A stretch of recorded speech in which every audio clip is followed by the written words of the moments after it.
All right, half a day, guys, and we are back with another one. It's the One Micronesia Podcast that we've been doing for my God, it's been so long that we've had so many awesome guests on. But for this podcast, this episode of the podcast, I think it's very special, and especially with what's going on around the world with racism and discrimination and injustice and stuff like that.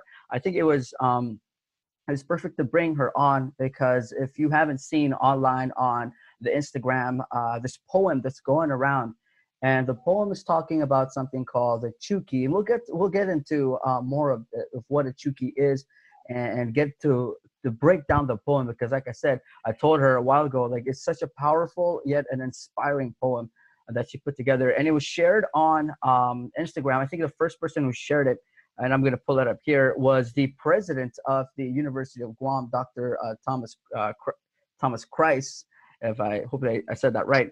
And he said this in the captions. He said, "This is a poem by Jojo Eria, a UOG alumna.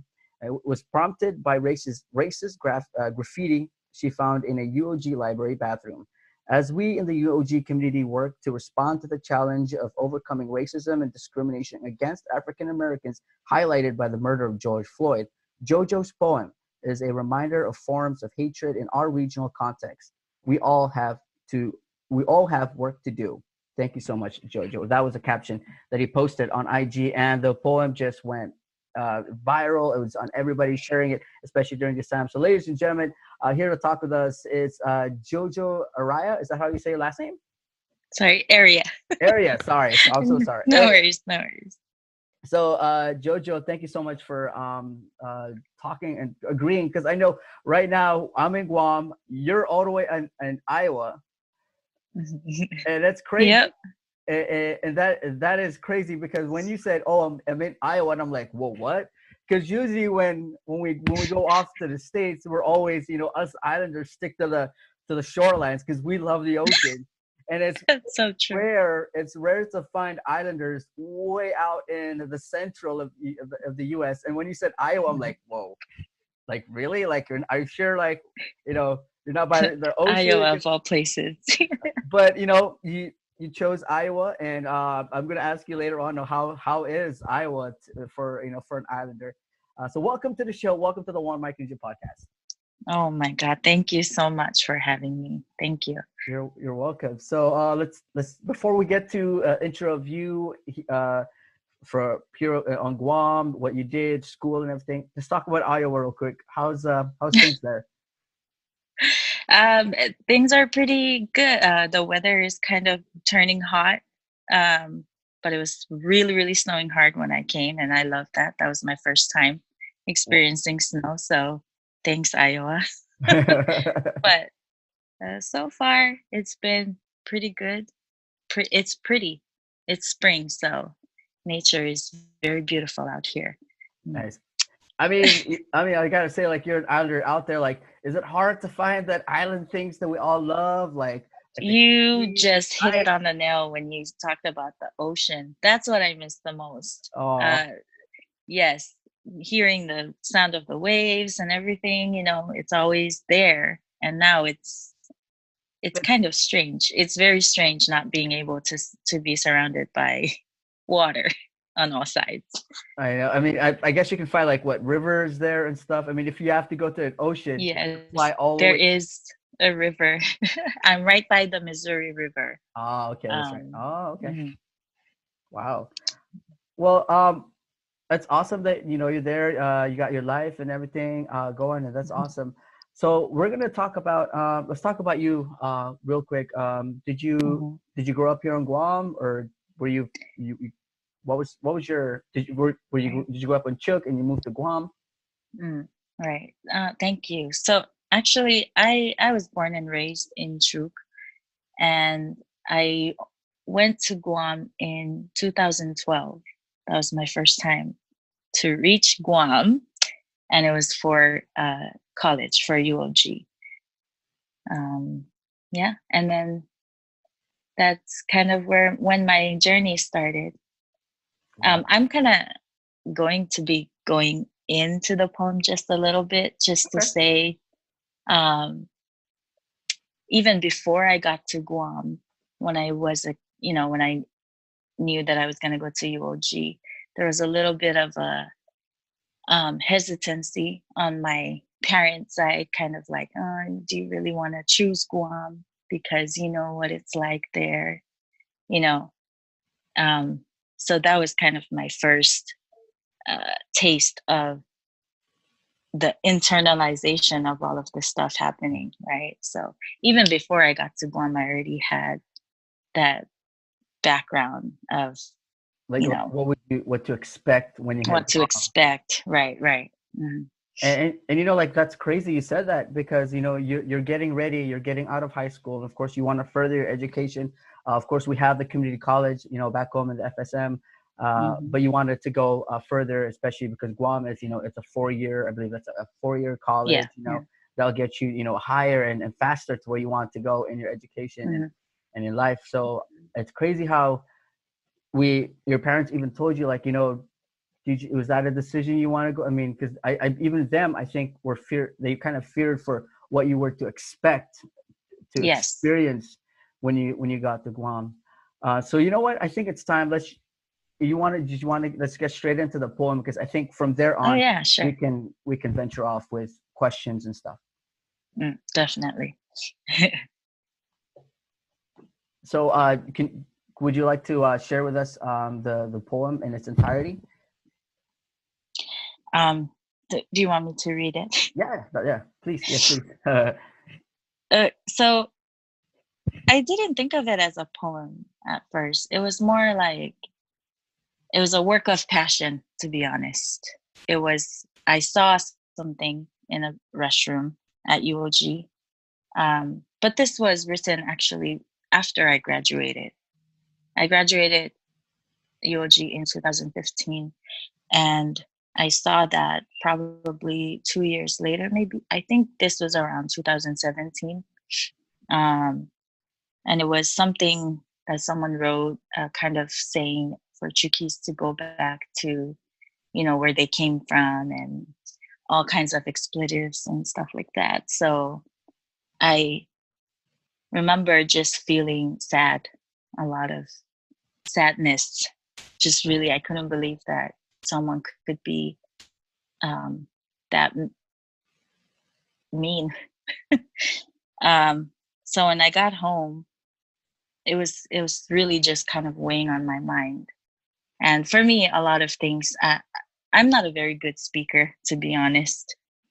So I write a lot, and I feel like this poem, it's more of a confession of how I did a lot of self-reflecting, and this came out of just me thinking about how if I had maybe,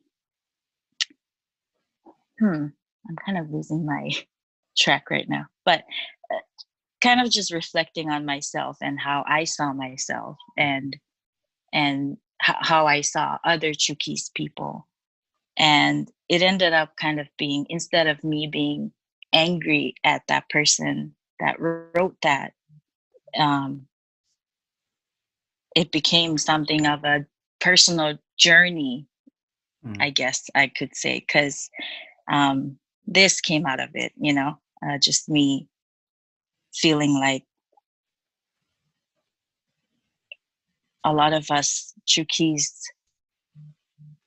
we've come to really internalize all of the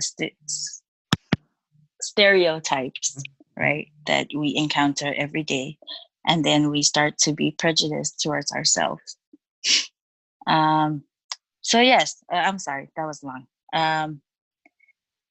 So I would say for sure, this was a confession of who I used to be, how I used to be very, very hard on myself and other Chuukis people, because I wanted to be accepted by the majority.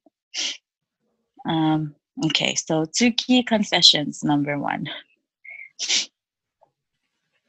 I was told to not wear it once I get to my destination, Guam, where America's day begins, and where many FSM people have come to call home.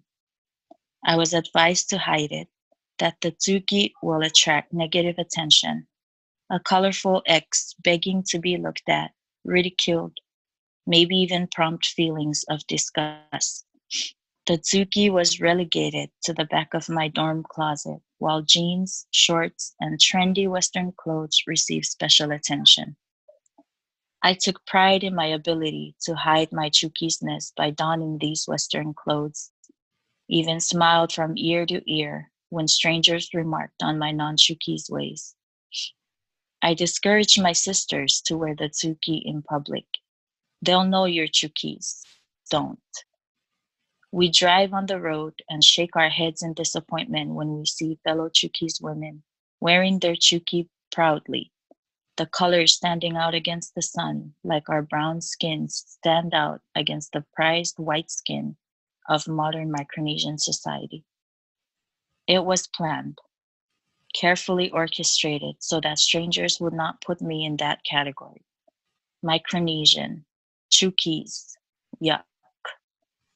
Why did I plan it so, you ask?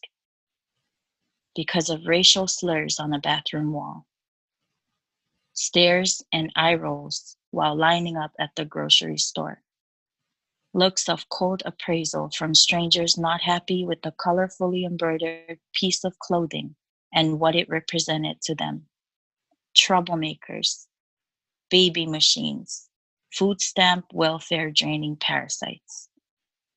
While I strove to hide my Chuukisness under layers of Western clothing, my Chamorro sisters and brothers were actively engaged in the revival of their culture. They wore it proudly in their sanahi, wore it with a plumeria tucked behind their ear in front of waves of long black hair. They wore it in tattoos proclaiming their roots. They burst with love and pride for their Chamorro culture. The juxtaposition between these two images speak volumes about the society we have created. Is it possible for a Micronesian to be something more than her SNAP card, her Section 8 housing, or her colorfully embroidered muumuus and Chuukii? What do we say to our children? Do we teach them that there is a great big world full of diverse peoples and cultures? Or do we urge them to hide their Chuukii, themselves, and their heritage? Do we teach them to fear the repercussions of being unabashedly Micronesian? Wow. That's Like I said from the beginning, like it's such a powerful and inspiring piece of piece of work that you put out. And maybe to you back then, it was just something that you wrote just to get off your chest. You know, it's just yes. because the feeling that you had from when you saw it and you got home and you put it in writing, because that's how you can that's how you can communicate well, and that's, you know, that's your passion. That's what that gets you going, you know, with your writing. And you penned in such, like I said, a powerful an inspiring poem that if we break it down, like what you're saying, your confessions, they're true. They're things that are happening every day, and even today on Guam, you know. So it took your writing to kind of open our eyes again, because at one point the Micronesian people here on Guam were kind of like you said, we had to fit in. So we wore this blanket over us, or we wore this new clothes or this new mask to fit into a society where we shouldn't. Like you said, we should what's the word I'm looking for? We should embrace our culture no matter where we go, because our cultures are our identity. Without our cultures, we are just, you know, it's like we're a man with no house. We're just a man with no name, you know. Our culture is our name, and that's who we are. So I love that you put that in pen. Exactly. And it's going around. It's everywhere on Instagram, and people are noticing this. And not even so the Chuukis and the Micronesian people, because when you write this, I know you're addressing your fellow brothers and sisters from Chuuk, but when I read it, I hear that you're also talking to me as a Yapese person who's here on Guam, you know, who tries at some point, you know, try to like to hide and try to fit in, where as to we shouldn't have to. We should show who we are. Like you should wear your Chuukii. I should wear my Thu. Like we should just Like, all, at one point in time, we should be proud of these things. Um, so I love that you wrote that, and I broke it down into like little sections of the poem, and everything meant so much. But wow. before I get to Uh, my breakdown, uh, and I get to ask you a mhm. couple of questions about it. So to those who don't know what a Chuukii is, what's a Chuukii? Right. So Atsuki is the skirt that, I hope that a lot of people have seen it, where young women or women, Chuukie's women, wear the skirt with there's a lot of really colorful embroidery all around. Um, it's kind of like the trademark um, go-to outfit for Chuukie's women. Mm. And I That's know the that Tsuki. because the Chuukii in your culture has it's something that's been worn for generations and generations. And maybe it's not long time ago. It wasn't as colorful as the ones we see now. Beautiful, colorful, like orange, yellow, red. You know, but it was something that's been handed down from generation to generation, and it's taught, and it's something that you wear. And I gotta tell you, back home, Right. the you've seen the Chuukii also come through. The Chuukii, the muumuus. Oh my God, it's an island Uh-huh. wear. Yeah, So it's like you said, it's something that we shouldn't be embarrassed to wear, but it's something we should be happy, and we should embrace it and wear it to show our cultures and to show who we are. Exactly. So I'm gonna kind of go down from what I understand from the poem, because, like I said, it's powerful, and it put it into tears. Like when I was reading it, I was like, oh my God, uh, at the beginning you said you're told not to Hmm. wear it. That, Yes. because you were moving from Chuuk to Guam. They're like, don't wear it, because they're gonna see you, and then you're gonna be a target. You called it an X. You're gonna put an X on your back, and the whole time you're going, people are looking at you. Yes. That was the advice that I got from everybody. My parents, my sisters, my aunts, everyone kind of said, this is Guam. Because we read the news a lot when it's kind of like we're always in the news for Hmm. negative things, The bad apples. We all have mhm. bad apples. Like don't get me wrong. We like each society, each island has bad apples, and even in Guam, Right, right. there's always bad apples from our fellow Everson citizens right here. And Mhm. we're gonna talk to that later on, and kind of talk about how that's affecting Ah, us, affecting okay. the ones who are trying so hard. Like you graduated from UOG, you moved on to the States, you're working every day, to make a life of your own, but like Mhm. stuff like that will kind of hinder you in the process of you know of achieving your goal. Just to say, should probably be, yeah. So Uh, mhm. you were saying. Oh, I was just, I think it was more because of that, though, because we never came to Guam a lot. My family didn't live there a lot.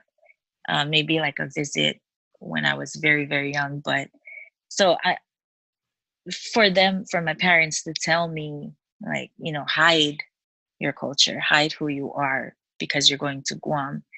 I think that spoke very much to how even back home we kind of really accepted what other people were saying about Chuukie's people out in Guam, and um, already kind of, okay, don't.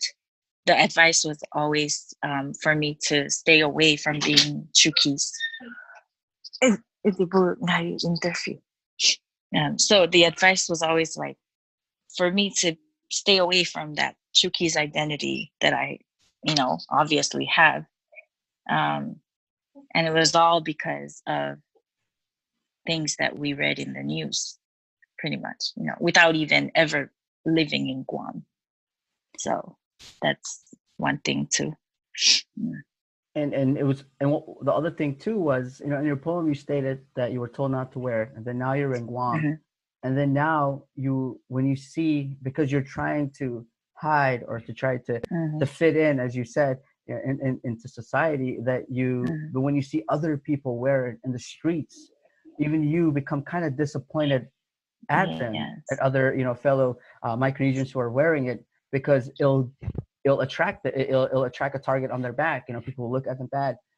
So it's one thing for you to accept it, to fit in, but then when that whole idea changes, becomes this mindset that, don't do it, because you're gonna get an X on your back, and you get disappointed because they keep wearing it, because Mm-hmm. you just want to fit in. I think that says a lot about, what has gotten to, where we're Yeah. telling our kids, or telling our children to hide who they are, Hide. to fit in, and I think that's Mm. that's something that's not, that's bad, and it's not, Right. the right way to go. And Right. I want to get to this part in your poem towards the end, Mm-hmm. where you said, where you were finally fitting in, and you looked around you, and you see your fellow brothers and sisters from Guam, your Chamorro brothers and sisters, active in reviving their cultures, Mm-hmm. while at the same time you were told to hide yours because it was bad. You saw another group of people rise up because they want to revive their own culture. Mm-hmm. What does that say to you when you're in Guam and you're seeing that, and then you're like, what does that say to you? Like, what do you feel that? Right. So I think that's why I I kind of called it a confession, Mm-hmm. because I had to do a complete 360 of my mindset.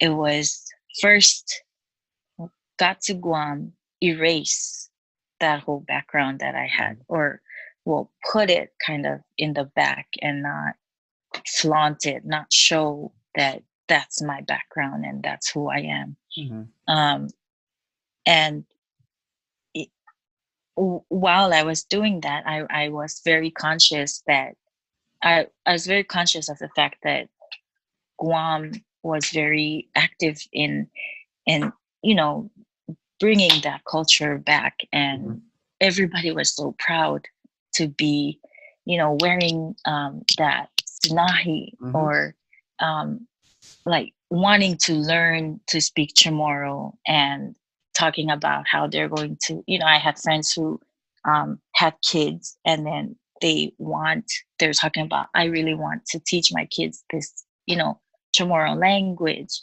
And I think also it was part of, because I went to, my major was sociology. Mm-hmm. And I think it was also that's part of the reason that kind of got me changing my mindset, or really delving deeper and realizing what I was doing to myself, and to my community, being ashamed, because I really was ashamed, um, when I would see people wear the tsuki or the mumu while they're out in public. That was my mindset in the beginning, because I really thought that when we're in Guam, or when we're anywhere outside of Truk, we should hide who we are because we're bad apples. I absolutely internalized what other people were telling me we are. So it was a lot of years of relearning things and really telling myself that I'm good enough. I am who I am, and you know, all can do is try to be the best me I can be. I don't know how to I think really explain that part where I said, you know, other the my Chamorro brothers and sisters are actively reviving their culture. It's more just I think that's what also really helped me see how unfair and how, racial discrimination has just, it's such an evil cancer in Mhm. this world. And I'm honestly, it so is. sorry.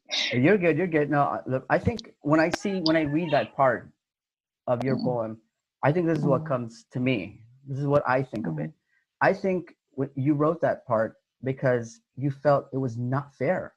You're looking around and, mm, well, if you're doing it, can I do it too? Can we all do it at the same time? We're all islands in Micronesia. mm, These are cultures, within one sea. We are bounded by the water. We're brothers and sisters no matter what. So can I practice my culture and then you practice your culture? Can we do it together? And I think one of the biggest things that really played a part in all of this cultural discrimination and stuff was FESPAC. When FESPAC came in 2016, that's when it opened the eyes that there are a lot of cultures in Guam, and that's when I think people started to embrace other cultures on Guam, because now mm, we've seen 32, I forgot how many nations were here, brought their cultures alongside our brothers and sisters from Palau all the way to the Marshall Islands who were here. And I think that's after that people started to be like, okay, all right, we can. I think embracing this culture thing is a good idea. We've had Guam Micronesia Island Fair, but I think it only took until FESPAC for people to realize that there's a lot of cultures, and the ones that we have here at home is also awesome cultures as well, the diverse cultures that we mm. have. So I think when I look at this, you're like, well, it's not fair that I'm putting That my is Chuukii down, very true. Yes. and then you're practicing your cultures. Like, can we do it at the same time? Can we do it together? Let's share this culture, because it might be different, but we're all from Micronesia, and it's the diverse Micronesian cultures. Hmm. That is, yes. Thank you so much. Like, I don't know why I couldn't say it. I was kind of holding back on saying it was I got you. I unfair. got you. Yeah. so But honestly, yeah, mostly it was very, very unfair. so we talked about. So again, I gotta thank you. Like the poem, and I hope when people see this, we'll put the graphic up too when you're reading it. Oh, So for people who don't know, now they know, and then now they'll share it, and then they'll have their own captions because they've watched it, they've watched you talk, they watched you explain your poem. um, the other thing I wanted to talk about, because I always bring people on and I always ask this question: what do you think can be done?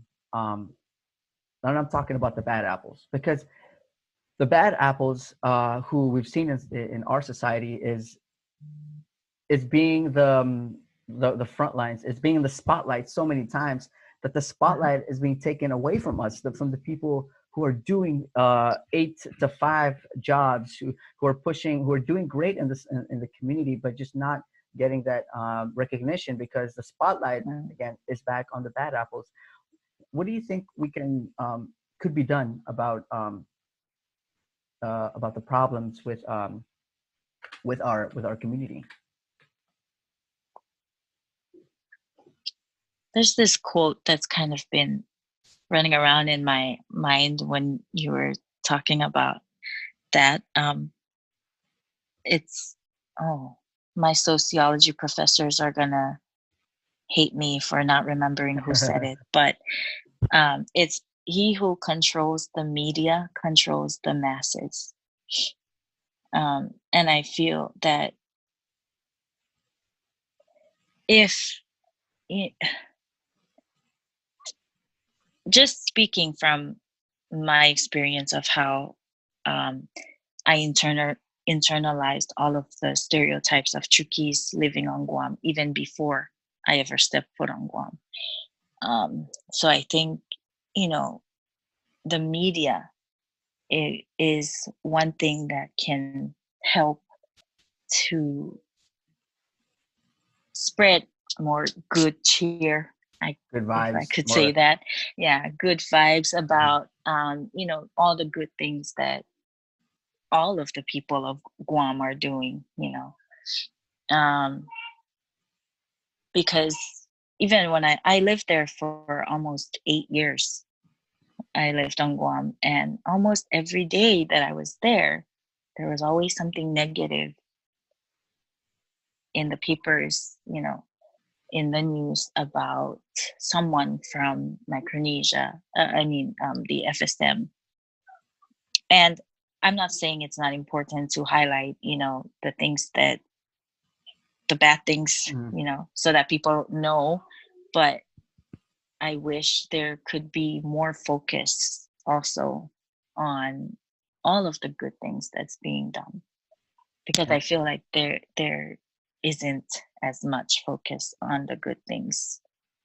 And honestly, I want to thank. I got a shout out to my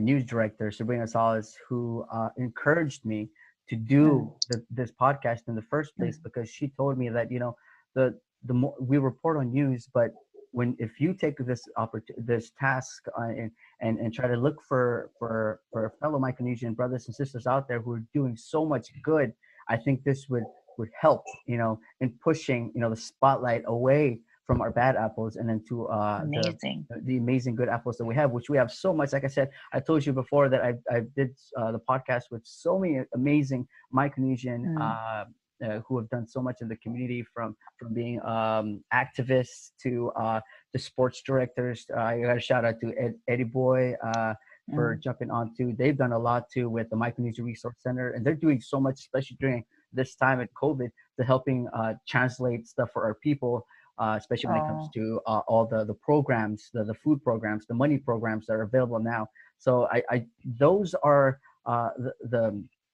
the many awesome Micronesians who are doing so much awesome things here in Guam, that we're turning the spotlight onto them, because as they mm, do that, and I hope with this would encourage other fellow Micronesians to step up exactly. and do something. If they're Exactly. doing that, maybe they can start their own, their cleanup party here on Guam. And I've seen a lot of people do that too now. A lot of fellow brothers from Micronesia, from the islands, just do Facebook lives, and they're at the beaches, and they, let's just clean up, and they just clean up a whole Hmm. part of the beach. And I think that's an awesome thing, and hope to continue to encourage other people to do so. And especially when you talk and you talk about your poem, like I said, powerful yet inspiring. You'll inspire other, Thank you. um, especially the beautiful Chuukii's women, and to wear the Chuukii with pride, not and not get feel like they're being discriminated for it. Yes, exactly. Uh, I'm sorry. That. You're good. You're good. So It, it also wanted mhm. to add here. We did protest here in Guam last week, and Wow. a lot for Black Lives Matter, and a lot of people too Mm. came out with signs which said Chuukii's lives matter. Oh, wow. Yes, so I feel like when your poem was out there, people at the same time were waking up to the fact that we need help. We need to move and do more about our fellow Micronesians here on island, and pretty much shut down racism and discrimination all across the board. So, like I said, we saw the hashtag Chuukie's Life Matter, and it's still trending. A lot of people are using it. There's going to be Wow. a protest tomorrow too. This is for sexual abuse and Black Lives Matter. I'm pretty sure a lot of people are going to go out there as well with the Chuukie's Life Matter, because it does, because we gotta, if we have to be real, if we have to um, to to to see the problems that we have, I think that's where we start. And when people use Chuukie's Lives Matter uh, hashtags during the protests, it really says a lot, and people are waking and they're seeing it, and hopefully that Yeah, will help with the squashing racial that's and pretty discrimination. crazy and awesome. I just want to say I used to, because when I graduated, Hmm. I worked at Guam Behavioral Health and Wellness Center for the children's division, IFA Magwanta. Shout out to all of them. Amazing, amazing people. Um, uh, that that's the first time actually that I ever noticed how, because we work with children, 5 Mhm. to 18 years old, right? And I had clients that, were in DYA, and the first time I ever stepped foot into DYA, I noticed that most of the clients there were either Chuukis or from the FSM, and that just broke my heart. I couldn't believe that you know that was the reality, and it, it kind of,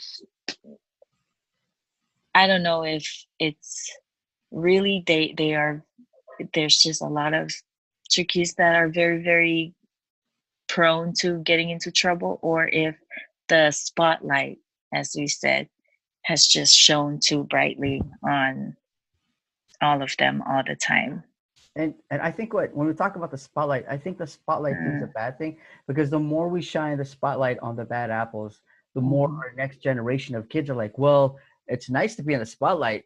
They're getting, that looks cool what they're doing, So I see that they're like, oh, I guess I'll go on that side, where the spotlight's at. mm, So I think the more we shine the light on on the good side of what needs to be done, exactly. they'll inspire other kids like, okay, I think I might not do that. I'll stick to this side. Yes, yes, absolutely. I feel like because there hasn't been a lot of really great examples to follow, or role models that Chuuki's kids can look up to, and say, that's another Chuuki's person that I can follow in their footsteps. Maybe that could be a contributing factor to all of the negative, just continuing.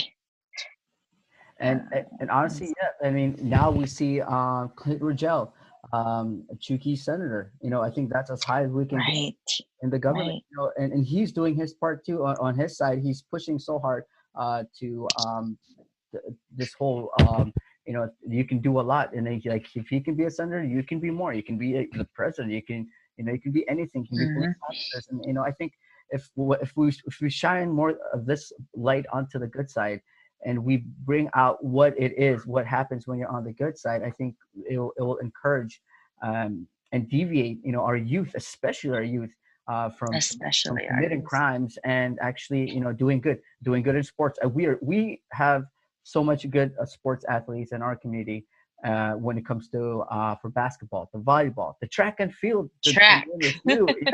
So you can be the next fastest person in the world, and you can be from Chuuk. You can be the next Hmm. best basketball player, play in the NBA, and you're from Chuuk. I know this kid from Chuuk who's a football player. I think he grew up in I believe somewhere in the Pacific Northwest in the States, and I know he's gonna do good. He might make it to the NFL. So like big, Wow, huge amazing. Yeah. uh, folks like that would really bring us to the side of you can do more, get the education done, find good education, better jobs. I think that's a message that needs to be reiterated, and with this light on the right side, we can move forward, I think, to a better place. Absolutely. And that's all we can hope for, Yep. is, we all shine our light and Yep. hope Just shine that. it to the other side. Mhm. Take it away from the bad apples. Absolutely. Oh my gosh. All right. Well, I think that's pretty much all that I had prepped here. Thank Before you we go, so much. thank you for calling. I'm like, it's what, like about 3-4 o'clock in the morning there in Iowa, Yes. and I'm It just here, and I'm just about to check out the it's sunset. almost 3 a.m. Wow. Okay. Well, thank you for your time. Thank you so much. Before I let you go, time here, Mhm. your message, and I wanted to do this with Eddie Boy, but we got caught up. Can you, if you can you speak, and you can't speak Chuukese, you can. What's a message that you will tell your fellow Chuukese? Like, what's that message that you would tell them? Any last words and stuff like that? I just want to say, I don't get it to medicine. I thought not met that medicine. Bukits may doggery that dots me see Casiazo Zogeri, kids may doggery. Esa puitatsek ferite kitsatsuk, Yosiburgi, si se make it, kids may make it, Bukits may pusit, but a good non dip, kids may agarots, kids may dip, kids may doggery. Si sa kifap si Butakatsotsa, Kiriso. All right. Kids, what's up? Kiriso. So, Kiriso. oh my God! Wow, honestly, that was a great talk. I had fun. Thank you so much again for agreeing to talk with us, um, Jojo. I hope you have a great nap. I know you got to get up later on to get back to work, but Yeah. thank you so much for agreeing to talk with us today. Out. Okay. Okay. Thank you so much for having me. You're so welcome, Jojo. You have you have a great one out there. Please be safe with all that's happening around the world, especially there in the U.S. And Thank hope you. Yes. to see you another time. Yes. Thank you. Have a great rest of your day. Will do. Thank you so much. All right, guys. Bye. Well, there you have it, man. What a great talk with Jojo. You can follow her. We'll tag her on her IG here. You can, follow her and check out her poem. We'll even post the poem up here. But what a great talk. That pretty much concludes another edition of the One Micronesia Podcast. It's myself, Victorious. Just want to say you guys have a great one. And again, please be safe out there.